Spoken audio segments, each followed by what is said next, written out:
برادران اسلام، واجب الاحترام بزرگوں، دوستوں اور بھائیوں، الحمدللہ کہ ان دروس پاک میں جن کا تعلق قصص الانبیاء علیہم الصلاۃ والتسلیم سے ہے، ہم سیدنا ابراہیم الخلیل علیہ الصلاۃ والسلام کے قصہ مبارک کے بارے میں پڑھ رہے تھے اور سن رہے. سیدنا ابراہیم علیہ السلام، جیسا کہ آپ نے دروس سابقہ میں سنا،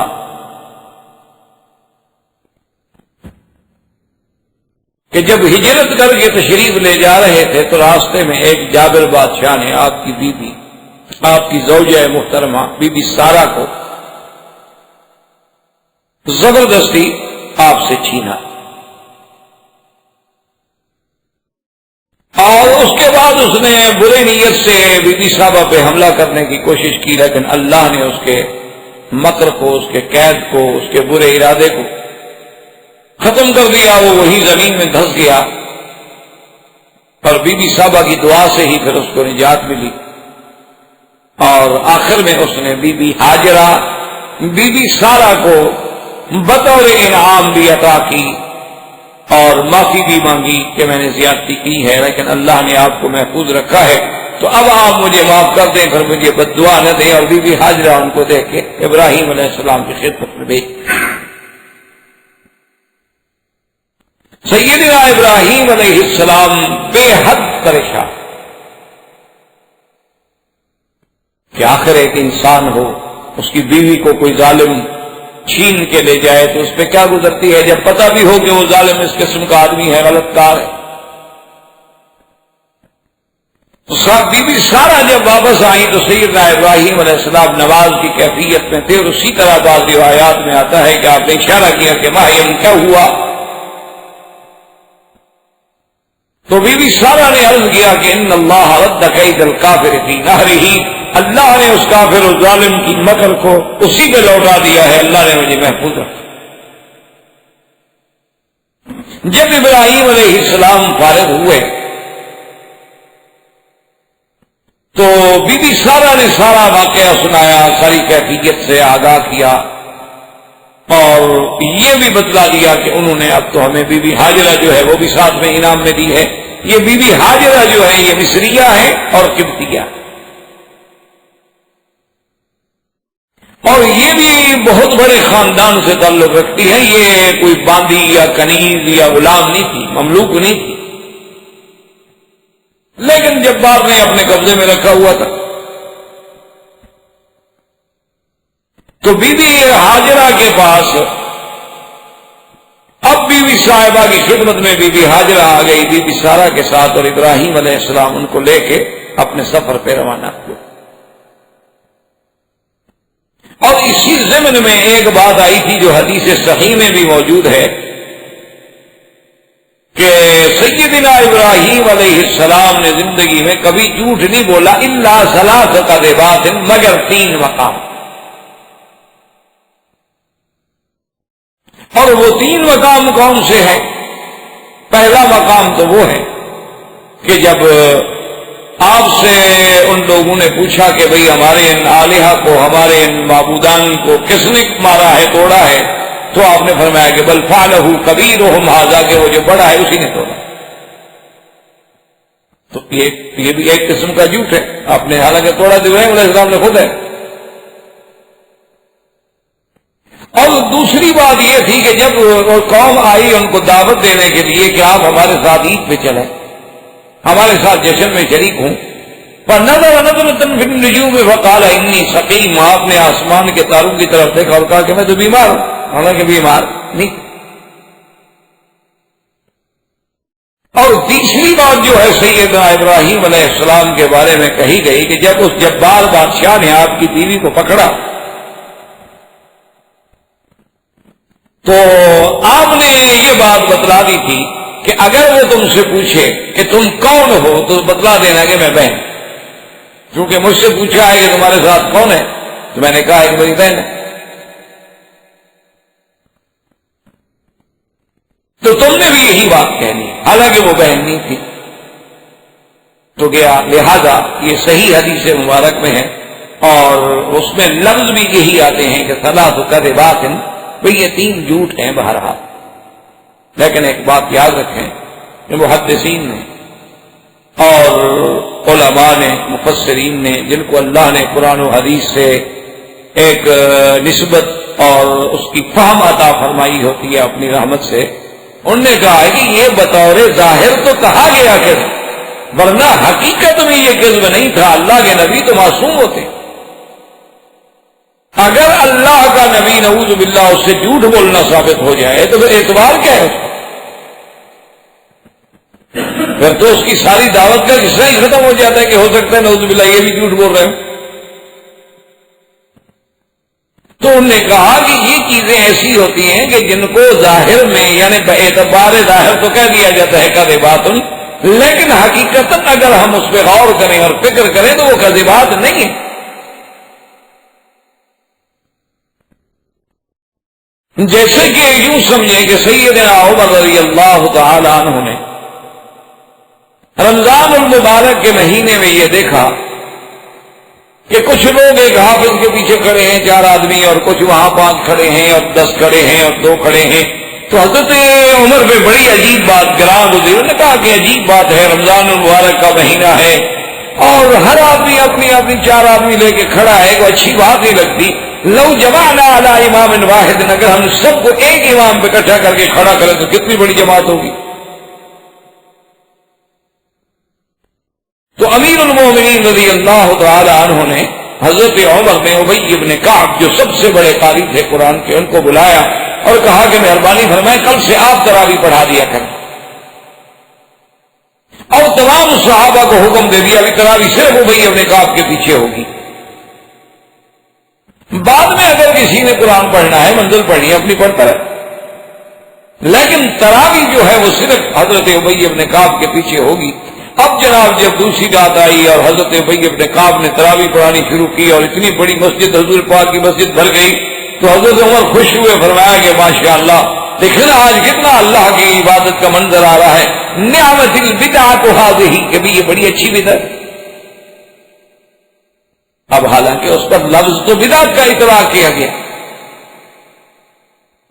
لیکن اگر وہ بدعت حقیقی معنوں میں بدعت ہے جو سنت کے مقابلے پہ ہوتی ہے تو اچھی کیسے ہو سکتی ہے؟ جو چیز سنت کے مقابلے پر ہو، نعوذ باللہ ثم نعوذ باللہ، کل بدعۃ کل محدثۃ بدعۃ وکل بدعۃ ضلالہ، وہ تو ہر بدعت گمراہی ہوتی ہے، وہ اچھی کیسے ہو سکتی ہے؟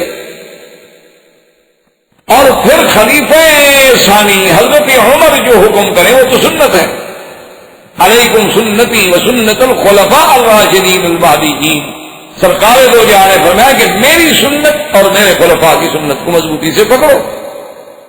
ابو بکر عمر کا تو حضور نے باقاعدہ نام لے دیا کہ فاقتدوا بالذین من بعد ابی بکر و عمر، کہ میرے بعد اگر کسی کی اقتدا کرنی ہے تو ابی بکر و عمر کی اقتدا۔ اس کا کام کیسے بدعت ہو سکتا ہے؟ اور پھر جب مسجد میں نماز پڑھنے والے کون ہیں؟ صحابہ، پڑھانے والا کون ہے؟ صحابی۔ تو جب سارے صحابہ کسی مسئلے پہ اکٹھے ہو جائے اور اعتراض نہ کریں تو اجماع صحابہ ہو گیا۔ اجماع صحابہ کا تو وہی مقام ہے جو سنت رسول کا مقام ہے، تو وہ بدعت کیسے ہو سکتا ہے؟ تو اس لیے بات سمجھیں کہ بدعت کا معنی ہوتا ہے نئی چیز۔ تو حضرت عمر نے فرمایا کہ ہے تو نئی چیز نا، کہ جی پہلے ہر کوئی علیحدہ علیحدہ پڑھتا تھا اور آج ماشاءاللہ ایک امام کے پیچھے کھڑے ہو کے تراویح پڑھی جا رہی ہے، ایک نئی چیز ہے لیکن ہے بہت اچھی۔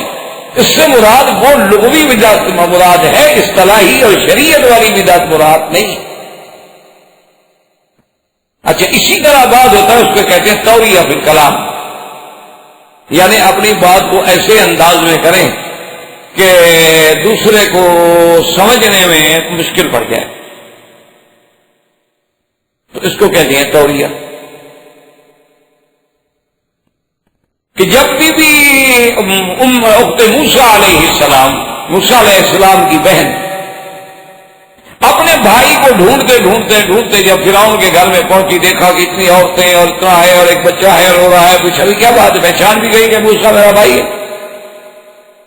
پوچھا بھی کیوں رو رہا ہے؟ میں کہا کسی کا دودھ نہیں پیتا بچہ۔ کتنی دائیاں بلائی گئیں، کتنی عورتیں بلائی گئیں، کتنی مرضیاں بلائی گئیں، دودھ والی خواتین کو طلب کیا گیا، بچہ منہ نہیں لگاتا اور بھوکا ہے، رو رہا ہے۔ تو بی بی صاحب نے کہا کہ اچھا میں تم کو ایک گھرانے کے بارے میں خبر دیتی ہوں، وَلَدُلُّكُمْ إِلَىٰ أَهْلِ بَيْتٍ يَأْكُلُونَ، ایک گھرانے کے بارے میں خبر دیتی ہوں، ہم لَهُ نَاصِحُونَ، اور وہ گھرانہ اس کو سنبھال لے گا، وہ بیوی بڑی صالحہ ہے، بڑی نیک ہے، اور وہ خیر خواہ بھی ہے۔ آپ بیوی کے منہ سے نکل کر گیا نا کہ ہم لَهُ نَاصِحُونَ، وہ گھرانہ جو ہے موسیٰ علیہ السلام کا خیر خواہ ہے۔ تو فرعون تو بڑا کایا تھا، اس کو تو فوراً شبہ ہو گیا، انہوں نے کہا اسے پوچھو کہ اس کو کیسے پتا ہے کہ وہ گھرانہ اس بچے کا خیر خواہ ہے؟ اس کا مطلب ہے بچے کو جانتی ہے کہ ہمیں پتا ہے کہ اس کا بیٹا ہے۔ تو اب جناب وہ تفتیشی افسران جو ہوتے ہیں آگے، شاہ کے وفادار جو شاہ سے زیادہ خوش آمدی ہوتے ہیں، وہ جناب جب آگے بڑھے تو انہوں نے کہا کہ کیسے تمہیں پتا لگا؟ آخر تم نے یہ جو کہا، اس نے کہا تم سمجھے نہیں۔ میں نے کہا ہم لہو ناصحون، کہ فرعون کا خیر خواہ ہے وہ گھرانہ، میں نے یہ تھوڑا کہا کہ موسیٰ علیہ السلام کا خیر خواہ ہے، میں نے کہا ہم لہو ناصحون۔ اور میرا مقصد تو یہ تھا کہ ہم لہو، یہ نہیں تھا کہ لہو السلام کا میرے گلے پڑ گیا، میں نے یہ تھوڑا کہا کہ موسیٰ ہم ناصحون علی موسیٰ، میں نے نام لیا، میں نے کہا ہاں نام تو نہیں، انہوں نے کہا یہی تو میں کہہ رہی تھی کہ وہ گھرانہ بھی اچھا ہے اور خواب فرعون کا بھی بڑا خیر خواہ ہے، بادشاہ کا بھی بڑا نمک خواہ ہے۔ انہوں نے کہا پھر تو ٹھیک تھا، تو اب توریہ ہو گیا۔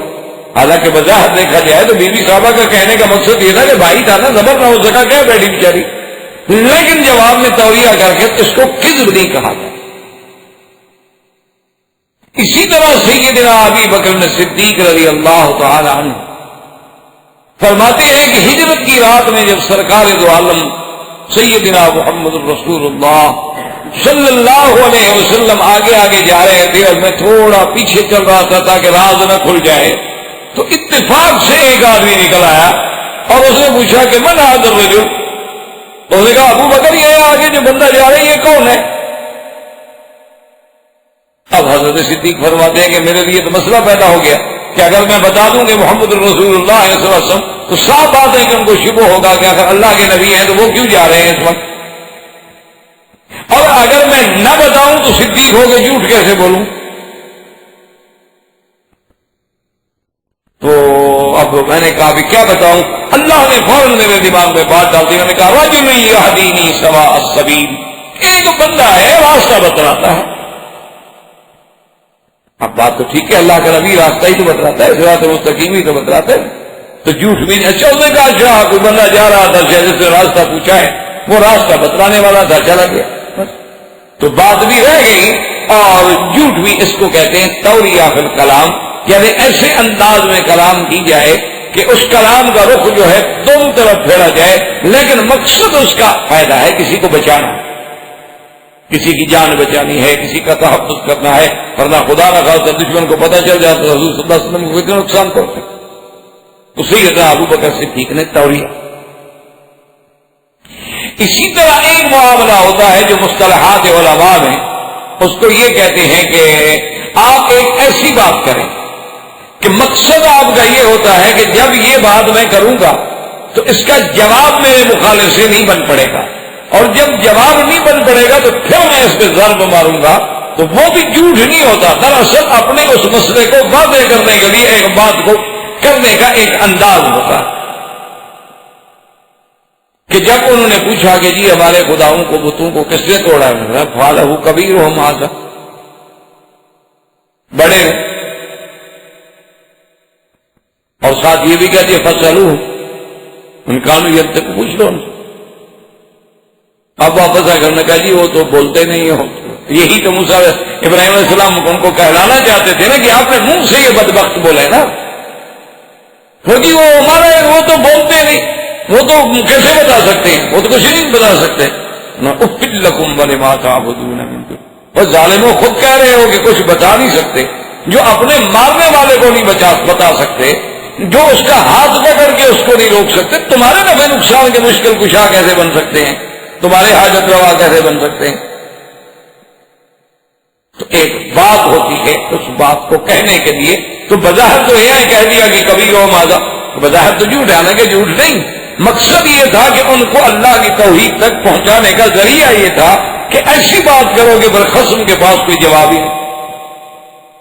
اسی طرح جب انہوں نے فرمایا کہ من نظر نظرۃ فی النجوم وقال انی سقیم، کہ تاروں کی طرف دیکھا، چونکہ وہ تو خود تاروں کو مانتے تھے نا، ان کے نزدیک تو تارے سارا نظام چلانے والے ہیں، اور کہا انی سقیم، میں بیمار ہوں۔ تو علماء نے لکھا کہ کہنے کا مقصد یہ تھا اس سے بڑی کوئی بیماری ہوگی اللہ کے نبی کی کہ اس کے سامنے شرک ہو رہا، یہ تو روحانی بیماری میں مبتلا۔ ابراہیم علیہ السلام نے کوئی جھوٹ نہیں بولا۔ یا مانا یہ ہوتا ہے سقیم مانا کہ میں بیمار ہونے والا ہوں، یعنی خیال ہے کہ میں تو آگے کسی وقت بیمار ہو سکتے، وہ بھی جھوٹ نہیں ہے، وہ بھی جھوٹ نہیں ہے، کسی وقت بھی ابراہیم علیہ السلام بیمار ہو سکتے۔ اور اسی طرح جو بی بی سارہ کے بارے میں فرمایا کہ وہ میری بہن ہے، یہ بھی جھوٹ نہیں تھا، اس لیے کہ آپ نے یہ باقاعدہ وضاحت کی کہ لم یکن فی الارض احد سوا، اس وقت زمین پر تیرے اور میرے سوا کوئی کلمے پڑھنے والا، کوئی مسلمان۔ تو جب ہم دونوں ہی مسلمان ہیں، صرف تو صاف بات ہے کہ اسلام کا رشتہ تو یہی ہے کہ انما المؤمنون اخوۃ، کہ ہر کلمے پڑھنے والا ایک دوسرے کا بھائی ہوتا ہے، اس اعتبار سے اس کو بہن کہنا کوئی آرام نہیں۔ اسی طرح اگر دیکھا جائے تو ہر آدمی بھی حضرت آدم و حوا کی اولاد ہے، تو اس لحاظ سے بھی ایک باپ ایک ہی ماں ہے ہم سب پہ۔ اگر مادہ بعیدہ دیکھا جائے تو باپ بھی ایک ہے اور ماں بھی ایک ہے، مادہ قریبہ دیکھا جائے تو باپ اور ماں الگ الگ ہو جائیں گے۔ اس لیے یہ بھی ابراہیم علیہ السلام کا جھوٹ نہیں تھا، بلکہ ظاہری شکل جو تھی اس کو کذب کے ساتھ استعمال کیا گیا، ورنہ اللہ کے نبی جھوٹ سے پاک ہوتے ہیں، ہر گناہ سے پاک۔ سیدنا ابراہیم علیہ السلام جب روانہ ہوئے تو اس کے بعد آپ نے اپنے اللہ سے دعا، وقال انی ذاہب الی ربی سیہدین رب هب لی من الصالحین فبشرناہ بغلام حلیم۔ جب آپ ہجرت کر کے چلے تھے آپ نے اللہ سے دعا مانگی کہ میرا مولا مہربانی فرمایا مجھے بھی وہ بچہ تھا، لیکن لڑکا ہو اور حلیم حلم ہوا۔ اللہ تبارک و تعالیٰ نے آپ کی دعا جو تھی اور دعا مانگی کہ رب هب لی من الصالحین، کیونکہ اولاد صالح ہو تو نعمت ہے، ورنہ وہی اولاد آدمی کے لیے زحمت۔ اسی لیے بعض روایات میں آتا ہے کہ احیانا کہ آدمی بہت اچھا ہوتا ہے لیکن ہلاک علی ید ولدہ، اولاد کی وجہ سے برباد ہو جائے، ہلاک علی ید اصدقائہ، دوستوں کی وجہ سے برباد ہو جائے، حالانکہ خود بہت اچھا۔ تو اس لیے آپ نے دعا مانگی، اس سے ہمیں سبق ملا کہ جب بھی آدمی دعا مانگے تو اللہ سے اولاد صالح مانگے، اور اگر اولاد موجود ہے تو ان کی صلاح مانگے کہ اصلح لی فی ذریتی انی تبت الیک وانی من المسلمین۔ کیونکہ اگر بچوں میں صلاح ہے تو پھر پورا گھر سمجھو آپ کا کامیاب ہے، اور اگر بچوں میں بگاڑ ہے تو گھر برباد ہو گیا، کوئی نسل تو اسی سے چل گئی۔ اللہ تبارک و تعالیٰ نے آپ کو بشارت فرما، اور اس کا قصہ یہ ہوا کہ ایک دن بی بی سارہ نے خود سیدنا ابراہیم علیہ السلام سے فرمایا، عرض کیا کہ حضرت یہ جو مجھے باندھی دی گئی ہے بی بی ہاجرہ، میں یہ آپ کو ہبہ کرتی ہوں، میں آپ کو ہبہ کر دیتی ہوں، تو لہٰذا آپ کی غنی ہو گئی یا میری کیوں نہ رہی؟ تو میرا خیال یہ ہے کہ آپ اس کے ساتھ رشتہ ازدواج قائم کریں، ہو سکتا ہے اللہ ہمیں اس سے اولاد دے دے۔ مجھ سے تو اولاد ہوئی نہیں، 10 سال گزر گئے اور بی بی سارہ سے کوئی بچہ نہیں ہوا۔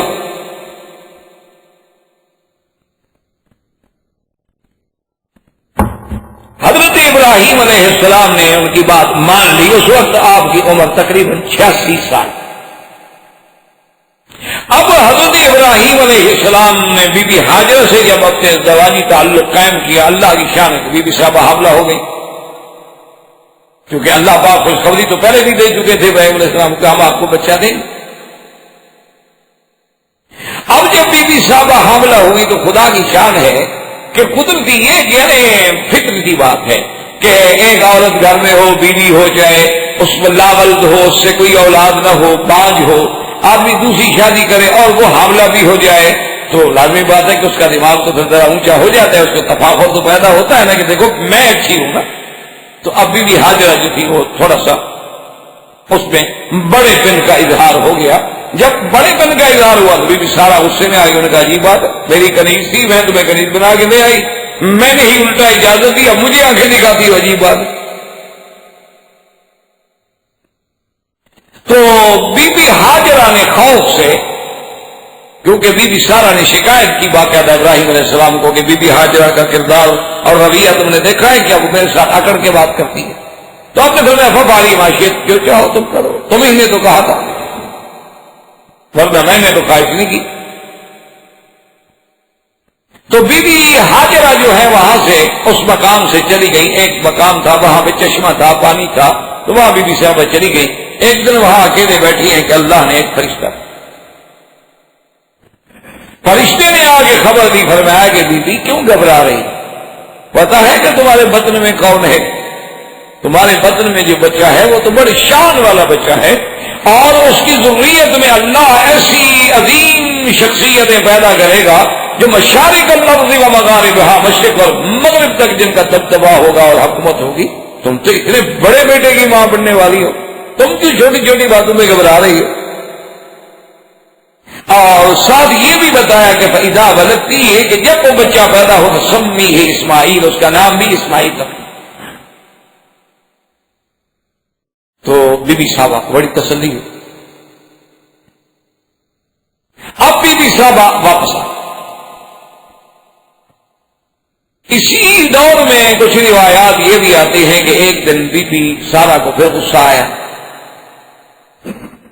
پھر جو غصہ آیا تو انہوں نے کہا کہ واللہ لاقطعن، خدا کی قسم ہے کہ میں بی بی ہاجرہ کے 3 اعضاء جو ہے نا کسی وقت موقع ملا تو کاٹ دوں.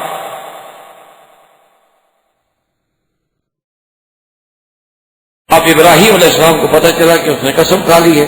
اچھا اس زمانے میں تو قسم کا کفارہ تھا نہیں کہ کفارہ دے کے چلو قسم سے آدمی فارغ ہو جائے، تو قسم پوری کرے، یا پھر اللہ کے ہاں گنہگار ہو، اور نبی کی بیوی اپنے آپ کو گنہگار بھی کیسے کرے. تو ابراہیم علیہ السلام نے جب سمجھایا تو انہوں نے کہا کہ میں تو قسم کھا بیٹھی، کیا کروں؟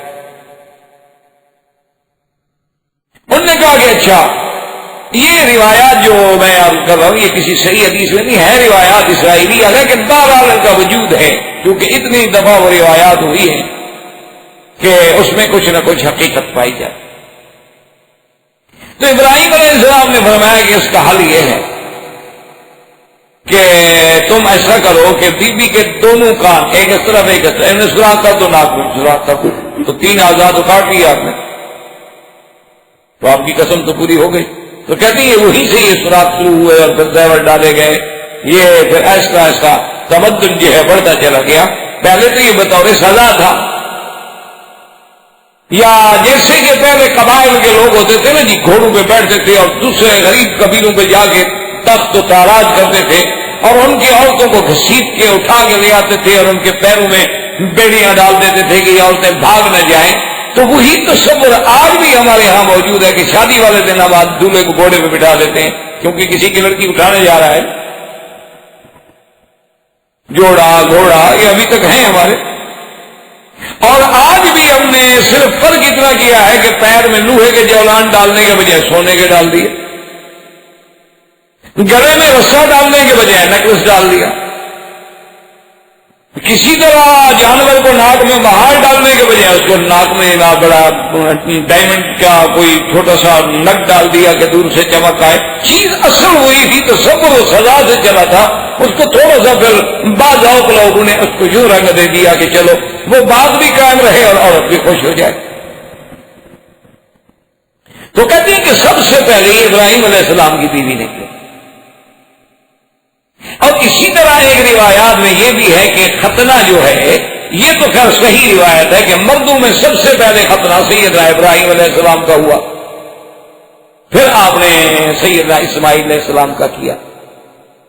لیکن روایات میں یہ بھی موجود ہے کہ اس زمانے میں اب تک بھی ہے عرب لوگوں میں مناطق حارہ میں جتنے گرم علاقے ہیں وہاں عورتوں کا بھی ختان